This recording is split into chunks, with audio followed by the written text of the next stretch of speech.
The capacity to learn is a gift, the ability to learn is a skill, the willingness to learn is a choice. Hello everyone, this is Monica. Welcome back to the channel Monica's Learning Zone, where learning meets curiosity. Our today's topic is from text reading and reflection विषय वस्तु पठन तथा परावर्तन paper 5 is about models of teaching शिक्षण प्रतिमान, जिसमें हम discuss करेंगे डेफिनेशंस, कैरेक्टरिस्टिक्स और we can say features of models of teaching. Let's get started. Models of teaching जो ये टॉपिक है ये टेक्स्ट रीडिंग एंड रिफ्लेक्शन के सेकंड यूनिट से लिया गया है. Pedagogy of reading and writing, पठन तथा लेखन के शिक्षा शास्त्र. मॉडल्स ऑफ टीचिंग शिक्षण प्रतिमान. तो सबसे पहले हम बात करेंगे मॉडल की. प्रतिमान. Model may be an exact replica of something original such as model of golden temple, और हम कह सकते हैं मॉडल ऑफ ताजमहल. तो जो मॉडल है या हम प्रतिमान है वो एक ब्लूप्रिंट है किसी एग्जैक्ट थिंग का. एज सच उसका एक छोटा जैसा नमूना, उसको हम क्या कहेंगे, प्रतिमान. और दूसरी साइड टीचिंग. टीचिंग जो है ये एक प्रोसेस है जिसमें जो टीचर है वो इम्पार्ट करता है अपनी नॉलेज, अपने एक्सपीरियंस को किसमें, स्टूडेंट के. तो इन जो मॉडल्स ऑफ टीचिंग है इसको और ज़्यादा क्लियर करने के लिए चलिए कुछ डेफिनेशंस को डिस्कस करते हैं. First, Paul एगन and others. उन्होंने कहा teaching models are prescriptive teaching strategies designed to accomplish particular teaching goals.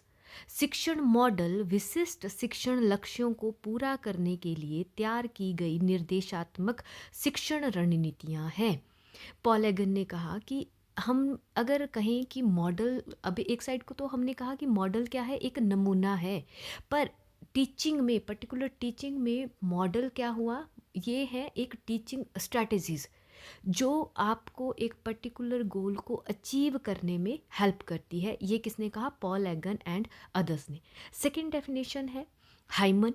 उन्होंने कहा the model is a way to talk and think about instruction in which certain facts may be organised, classified and interpreted. शिक्षण प्रतिमान शिक्षण के संबंध में सोचने विचारने की एक रीति है. इन्हीं के अनुसार प्रतिमान किसी वस्तु को विभाजित तथा व्यवस्थित करके तर्क संगत ढंग से प्रस्तुत करने की विधि है. अगर हम सिंपल शब्दों में बात करें तो हाइमन ने कहा कि मॉडल्स क्या हैं, किसी चीज़ के बारे में बताना और उसके बारे में सोचना, एक ऐसी इंस्ट्रक्शन के बारे में जिसको प्रेजेंट करना एक ऑर्गेनाइज्ड वे में, उसको क्लासिफाई करना और इंटरप्रेट करना. और सिंपल, बहुत ही क्लियर शब्दों में अगर हम बात करें तो एक इंस्ट्रक्शन इम्पार्ट करना, किस तरह से मैंने इंस्ट्रक्शन जो है, मैंने नॉलेज जो है, अपना एक्सपीरियंस जो है वो इम्पार्ट करना है ऑर्गेनाइज्ड वे में, उसको क्या कहा, teaching model. Third one, H.C. Wild. उन्होंने कहा a teaching model is to confirm in behavior, action and to direct one's action according to some particular design or ideals. शिक्षण प्रतिमान है कार्य एवं व्यवहार में निश्चितता और किसी के व्यवहार को विशिष्ट प्रारूप या आदर्श के अनुसार निर्देशित करना. इन्होंने भी वही कहा कि सिंपलेस्ट और बहुत ही सिंपल शब्दों में अगर हम कहें तो H.C. वाइल्ड ने ये कहा कि किसी के एक्शंस को एक पर्टिकुलर डिज़ाइन और एक पर्टिकुलर आइडियल के हिसाब से इंस्ट्रक्ट करना, कंफर्म करना कि उसे क्लास में किस तरह से बिहेव करना है, ये क्या है, टीचिंग मॉडल. इन तीनों डेफिनेशन से हमें एक चीज़ क्लियर होती है कि टीचिंग मॉडल्स क्या हैं. These are the teaching strategies, एक ऐसी टेक्निक्स जो हमें ये बताएगी कि हमें क्लासरूम में किस तरह से बिहेव करना है, मुझे बच्चों के सामने अपने टॉपिक को, अपनी नॉलेज को, अपने कंटेंट को किस तरह से प्रेजेंट करना है. नेक्स्ट हम बात करेंगे features, characteristics of teaching models. तो फर्स्ट वन, पहली कुछ एजम्पशंस है, कुछ धारणाएं हैं टीचिंग मॉडल्स को लेके. Each teaching model has some assumptions. First one, creation of suitable learning atmosphere. कि टीचिंग मॉडल क्या करता है, एक सुटेबल लर्निंग एटमॉस्फेयर, एक उपयुक्त वातावरण का निर्माण करता है. Second, interaction between teacher and प्यूपिल. कि अध्यापक और स्टूडेंट्स के बीच में किस तरह की इंटरेक्शन होगी, किस तरह का वार्तालाप होगा, कैसे वह इंटरेक्शन होगी, इसके बारे में कौन बताता है? Teaching model. Use of suitable strategies and tactics in order to make teaching simple, clear and comprehendable. Simple सा कि आपकी जो टीचिंग है उसको आप कितना क्लियर कट बता सकते हैं, कितने ज़्यादा सिंपलेस्ट फॉर्म में बताएंगे, ये आपको कौन बताएगा? Teaching models. सेकंड है प्रेजेंटिंग अप्रोप्रिएट एक्सपीरियंसेस, कि अपने जो है आपने किसी चीज़ को प्रेजेंट करना है, अपने एक्सपीरियंस को शेयर करना है, उसको किस तरह से प्रेजेंट करना है, ये भी आपको कौन बता रहा है? Teaching model. Third one, answer to fundamental questions. अब आपका जो टीचिंग मॉडल है, शिक्षण प्रतिमान है, वो कुछ फंडामेंटल क्वेश्चंस को आंसर प्रोवाइड कराता है। जैसे कि first one, how does the teacher behave, कि अध्यापक को क्लास में किस तरह से बिहेव करना है, किस तरह से एक्ट करना है, किस तरह से अपने कंटेंट को प्रेजेंट करना है। सेकंड है why does he do so, उसे ऐसा क्यों करना है, क्यों वो इस तरह से बिहेव करेगा। Third one, what is the effect on students of his doing so, बच्चों पर उस चीज़ का क्या इफ़ेक्ट पड़ रहा है, कि अगर क्लास में टीचर बिहेव कर रहा है, कैसे वो बिहेव कर रहा है, किस तरह से अपनी नॉलेज को इम्पार्ट कर रहा है, किस तरह से वो जो है स्टूडेंट्स को गाइड कर रहा है, इंस्ट्रक्ट कर रहा है। इन सब क्वेश्चंस का आंसर कौन दे रहा है आपके पास? Teaching models. और उस सब चीज़ों का टीचर्स स्टूडेंट्स के ऊपर किस तरह का इफ़ेक्ट पड़ रहा है।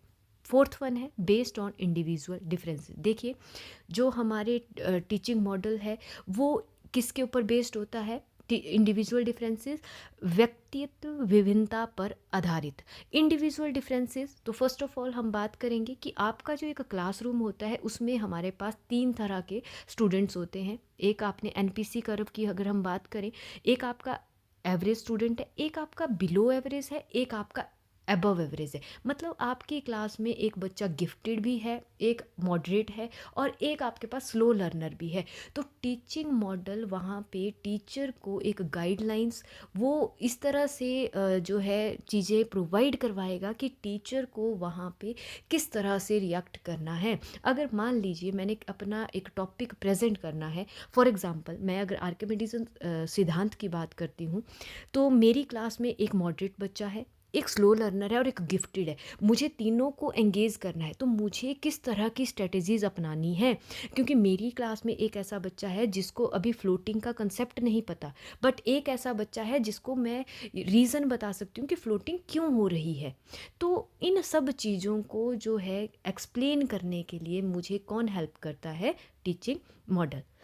फिफ्थ वन है साइंटिफिक प्रोसीजर, वैज्ञानिक प्रक्रिया। देखिए model of teaching is based on systematic procedure to modify the behaviour of the learner, not a haphazard combination of facts. देखो एक सिस्टमेटिक वे से चीज़ें बताई जाती हैं कि पहले प्री प्लान होता है। हमने 3 स्टेजेस की बात करते हैं हम, pre active stage, interactive stage और पोस्ट एक्टिव स्टेज। कि देखिए टीचर क्लासरूम में जाने से पहले प्रिपेयर करता है, प्लान करता है कि मुझे किस तरह से एक्ट करना है, मेरा आज का कंटेंट कितना रहेगा, मेरा लेसन प्लान कितना रहेगा। फिर वो क्लास में जाके इंटरेक्ट करता है, फिर देन पोस्ट एक्टिव स्टेज में खुद की भी इवैल्यूएशन करता है, साथ में स्टूडेंट्स की इवैल्यूएशन भी करता है। तो it is a scientific procedure, एक सिस्टमेटिक वे से हम चीज़ों को प्रेजेंट करते हैं।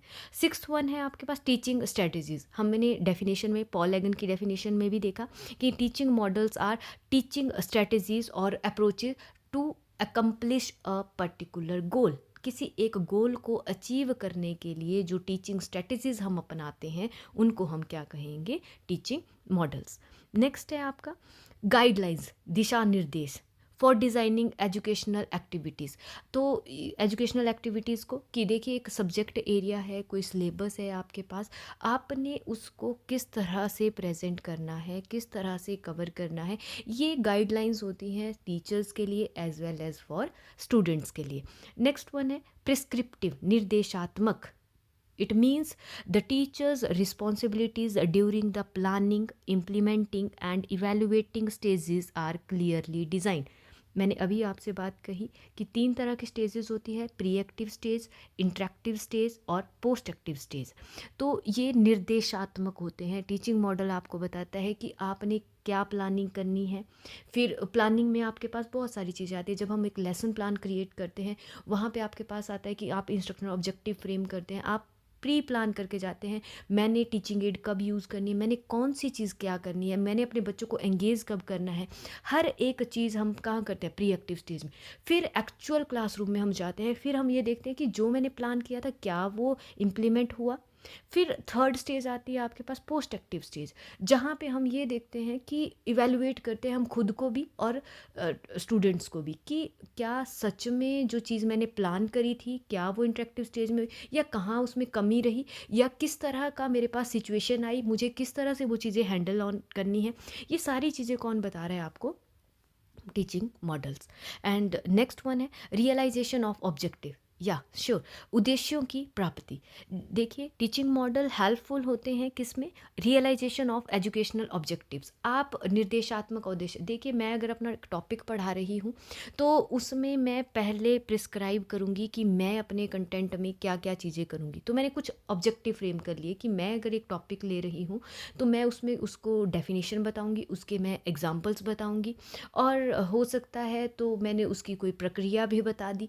तो मैंने वहाँ प्रिस्क्राइब कर लिया, खुद को रियलाइज़ करा दिया ऑब्जेक्टिव। जैसे फॉर एग्जांपल मैं अगर बात करूँ कि मैंने नाउन पढ़ाना है, तो मैंने दो चीज़ें रख ली कि संज्ञा की बात करते हैं तो मैंने उसकी डेफिनेशन ले ली, साथ में मैंने क्या कहा उसके टाइप्स मैंने बता दिए, और उनके मैंने क्या किया एग्जाम्पल्स बता दिए। तो मैंने 3 चीज़ों पे अपने आप को, तो ये मुझे डायरेक्ट करेगा कि अब मुझे क्लास में क्या क्या चीज़ें बतानी है। फर्स्ट मुझे उसकी डेफिनेशन बतानी है, परिभाषा बतानी है संज्ञा की, फिर मुझे उसके कुछ उदाहरण बताने हैं, फिर मुझे टाइप्स के बारे में बताना, उसके भेद के बारे में बताना है, और उनके बारे में डिफरेंशिएट भी करना है। तो जहाँ मैंने रियलाइजेशन करी थी ऑब्जेक्टिव्स की, इट मीन्स कि जो मैंने फ्रेम किए थे ऑब्जेक्टिव्स वो मैंने अचीव किए कि नहीं किए, क्योंकि मैंने उन्हीं के अकॉर्डिंगली क्लास में जाके एक्ट किया।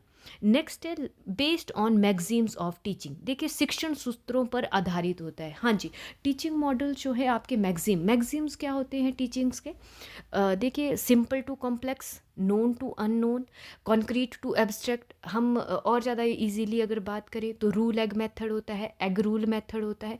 इन सब पर बेस्ड होते हैं आपके टीचिंग मॉडल्स, टीचिंग स्ट्रेटजीज। क्योंकि हम जब क्लास में बिहेव करता है, एक टीचर जब क्लास में पढ़ा रहा होता है तो वो सिंपल टू कॉम्प्लेक्स की तरफ जाएगा। ऐसा नहीं होगा कि वो कोई कॉम्प्लेक्स चीज़ बताएंगे। तो मैंने अभी आपको एक संज्ञा का उदाहरण दिया, तो हम सबसे पहले किसी बच्चे से उसका नाम पूछेंगे, उसकी किसी जगह का नाम पूछेंगे, और कोई एक आधी चीज़ हम उसको बता देंगे। तो हम ये कह सकते हैं कि हाँ ये इसका जो है नाम है, किसी व्यक्ति का नाम है, किसी स्थान का नाम है, किसी वस्तु का नाम है। तो सिंपलेस्ट टू कॉम्प्लेक्स, तो मैंने उसको बताया कि इन सब चीज़ों को अब क्या कहते हैं, संज्ञा कहते हैं, नाउन कहते हैं। तो maxims of means simple to complex. तो टीचिंग मॉडल हमें ये चीज़ बताता है, ये एक टीचिंग मॉडल का एक कैरेक्टरिस्टिक्स है कि वो based on maxims of teaching. And last one हमारा जो नेक्स्ट पॉइंट है that is the qualitative development of teachers personality. जी देखिए जब टीचर क्लास में एक पूरी प्लानिंग के साथ जाएगा, उसकी जो डेवलपमेंट होगी, वो जो क्लास में प्रेजेंट करेगा टॉपिक, दैट इज़ क्वालिटेटिव, है ना।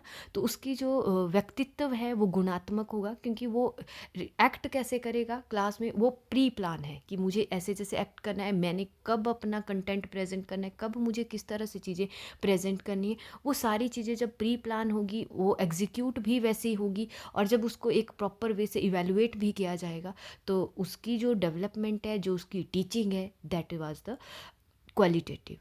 तो दिस इज़